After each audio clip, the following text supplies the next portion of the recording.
हरे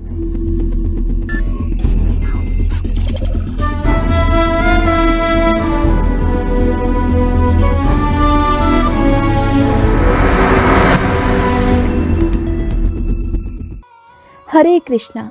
आप सभी का मेरे YouTube चैनल पर हार्दिक स्वागत है। भगवान श्री कृष्ण और राधा रानी के प्रेम के बारे में तो आप सभी जानते हैं। उनका अलौकिक प्रेम जग जाहिर है। लोग उनके पवित्र प्रेम की मिसाल देते हैं। लेकिन ये भी सच है कि भगवान कृष्ण को सिर्फ राधा ही नहीं बल्कि हर वो इंसान प्रिय है जो उन्हें सच्चे मन से पुकारता है, फिर चाहे वो द्रौपदी हो, मीराबाई हो या फिर कोई गोपी।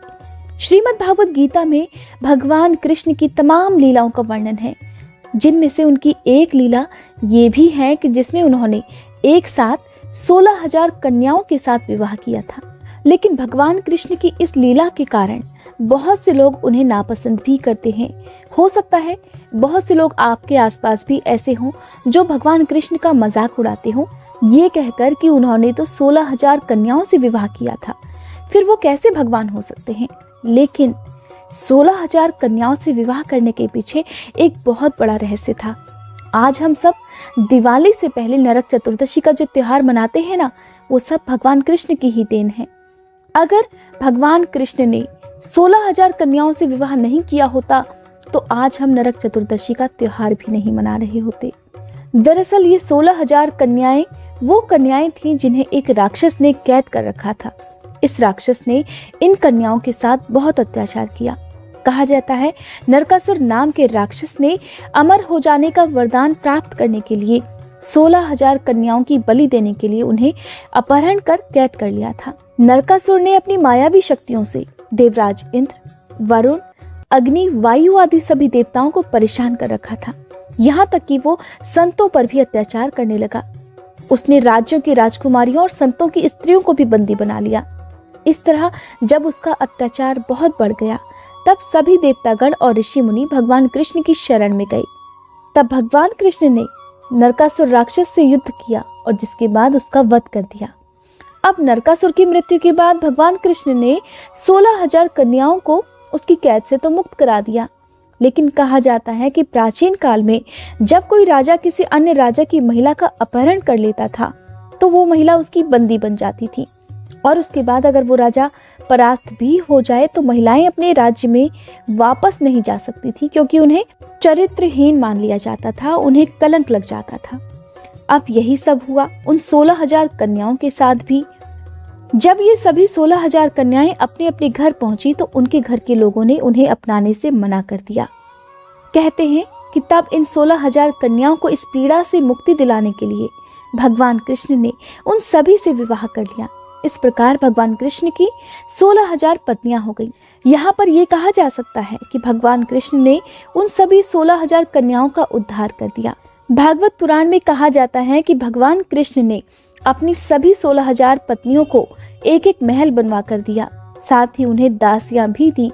कहते हैं कि भगवान कृष्ण रात के समय अपने आप को कई रूपों में बांट लिया करते थे और अपनी सभी पत्नियों के साथ समय बिताते थे।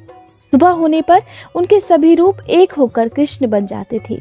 इस तरह भगवान कृष्ण ने अपनी सभी पत्नियों को एक समान दर्जा दिया, एक समान उन्हें सम्मान दिया। तो ये थी भगवान कृष्ण की 16,000 कन्याओं से ब्याह रचाने की असली वजह। भगवान श्री कृष्ण भगवान श्री हरि का ही अवतार हैं, जो कि धरती पर हो रहे पापों को नष्ट करने और पापियों को उनकी सही जगह पर भेजने के लिए अवतरित हुए थे। भगवान कृष्ण का जन्म धरती पर सत्य की रक्षा के लिए और धर्म की रक्षा करने के लिए हुआ था। भगवान कृष्ण के जन्म के बारे में तो आप सभी लोगों को पता होगा, लेकिन उनकी मृत्यु कैसे हुई और उनकी मृत्यु के बाद उनकी सभी 16,000 रानियों का क्या हुआ, इस बारे में बहुत ही कम लोगों को पता होगा। अब मैं आपको बताऊंगी कि भगवान कृष्ण की मृत्यु कैसे हुई और अर्जुन के मंत्र भूलने के बारे में जो वजह रही वो भी मैं बताऊंगी। कहा जाता है भगवान कृष्ण की मृत्यु एक श्राप के कारण हुई थी। भगवान कृष्ण ने गोकुल और वृंदावन में अपना बचपन और अपनी युवावस्था का बहुत लंबा समय बिताया। यहाँ भगवान कृष्ण ने गोपियों के साथ रासलीला की और सुदामा के साथ मित्रता की, तो मथुरा के लोगों को कंस के आतंक से भी मुक्त कराया। इसके बाद भगवान कृष्ण अपने भाई बलराम को लेकर द्वारका नगरी चले गए। द्वारका में उन्होंने अपना साम्राज्य स्थापित किया। महाभारत युद्ध में भगवान कृष्ण ने पांडवों का साथ दिया और अर्जुन के सारथी बन गए। परिवार के खिलाफ जब अर्जुन ने लड़ने से मना कर दिया, तब कुरुक्षेत्र के मैदान में युद्ध से पहले भगवान कृष्ण ने उन्हें गीता का ज्ञान दिया और इस युद्ध में कौरवों की हार हुई और वे सभी कौरव मारे गए। इधर सभी कौरवों के मारे जाने पर अपने बेटों की मौत का शोक मनाने जब कौरवों की माता गांधारी कुरुक्षेत्र के मैदान में पहुंची, तो अपने 100 बेटों के शव को देखकर वो जोर जोर से विलाप करने लगी। गांधारी ने अपने कुरुवंश और उनके बेटों के नाश का दोषी श्री कृष्ण को बता दिया। गांधारी ने गुस्से में आकर श्री कृष्ण को श्राप दे डाला कि जिस तरह उनके वंश का नाश हुआ है, ठीक उसी तरह 36 वर्ष बाद श्री कृष्ण के यदुकुल वंश का भी नाश हो जाएगा। जिस तरह कुरुवंश के लोग आपस में ही लड़कर मर गए, ठीक उसी तरह से यदुवंश के लोग भी आपस में लड़कर ही मरेंगे। और गांधारी के श्राप के ठीक 36 साल बाद भगवान कृष्ण की द्वारका नगरी में पाप, अत्याचार और अनैतिक अधार्मिक कार्य बढ़ गए। इन पापों से मुक्ति पाने के लिए श्री कृष्ण ने यदुकुल को प्रभास नदी स्नान और तप करने का आदेश दे दिया। यदुकुल प्रभास नदी पर पहुंचा तो यहाँ सभी मदिरा पान करने लगे, नशे में चूर होकर आपस में ही लड़ने लगे। यहाँ यदुवंश के 2 प्रतापी योद्धाओं सात्यकी और कृतवर्मा में बहस के बाद एक युद्ध छिड़ गया। नशे में चूर सात्यकी ने कृतवर्मा की हत्या कर दी। इसके बाद यदुवंश के योद्धा आपस में लड़कर मारे गए। अब प्रभास नदी के किनारे यदुवंश के योद्धाओं की मौत के बाद भगवान कृष्ण ने अर्जुन को यदुवंश के खत्म होने का संदेशा भिजवाया और खुद प्रभास नदी के किनारे विश्राम करने लगे। जब भगवान कृष्ण प्रभास नदी के किनारे विश्राम कर रहे थे, तभी वहां एक बहेलिया पहुंच गया। बहेलिये को तो शिकार करना था। श्री कृष्ण के पैर में मौजूद मणि को उस बहेलिये ने हिरण की आंख समझ लिया और उस पर ही बाण चला दिया।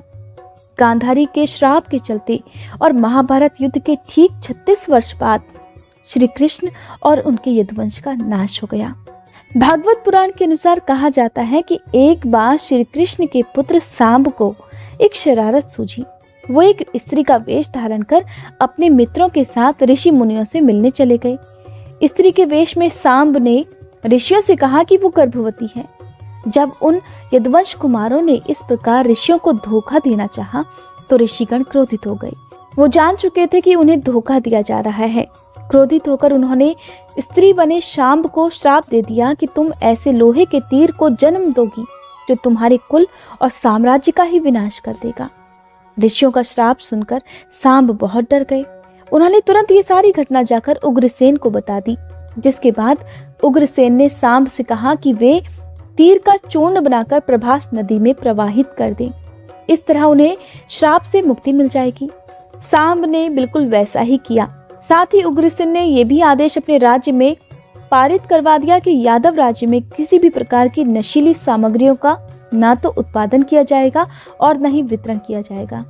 कहा जाता है इस घटना के बाद द्वारका के लोगों ने कई अशुभ संकेतों का अनुभव खुद किया, जिसमें सुदर्शन चक्र, श्री कृष्ण का शंख, उनका रथ और बलराम के हल का अदृश्य हो जाना शामिल है। इसके बाद तो देखते ही देखते द्वारका में चारों ओर अपराध और पाप का माहौल हो गया। ये सब देखकर श्री कृष्ण बहुत दुखी हो गए। उन्होंने अपनी प्रजा से ये जगह छोड़कर प्रभास नदी के किनारे पर जाकर अपने पापों से मुक्ति पाने के लिए कहा। तब सभी लोग उनकी बातें मानकर प्रभास नदी के किनारे गए, लेकिन वहां जाकर सभी मदिरा के नशे में चूर हो गए और एक दूसरे से बहस करने लगे। इसके बाद देखते ही देखते उनकी बहस ने एक बहुत बड़ी लड़ाई का रूप धारण कर लिया और वे आपस में ही लड़ने मरने लगे। इस तरह आपस में ही लड़ मरकर वो सभी लोग मारे गए। कहते हैं ऐसा सब कुछ गांधारी के श्राप के कारण ही हुआ। कहते हैं कि इस घटना के कुछ समय बाद ही बलराम की भी मृत्यु हो गई। भगवत पुराण के अनुसार भगवान कृष्ण एक दिन पीपल के पेड़ के नीचे विश्राम कर रहे थे।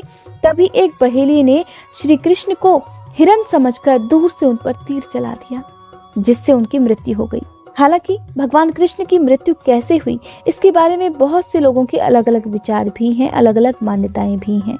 लेकिन यहाँ पर आपको ये बात जरूर जाननी चाहिए कि ऋषि द्वारा कृष्ण के पुत्र सांब को दिए गए श्राप के अनुसार भगवान कृष्ण को लगे तीर में उसी लोहे के तीर का अंश था जो सांब के पेट से निकला था और जिसे उग्रसेन ने चूर्ण बनवाकर नदी में प्रवाहित कर दिया था।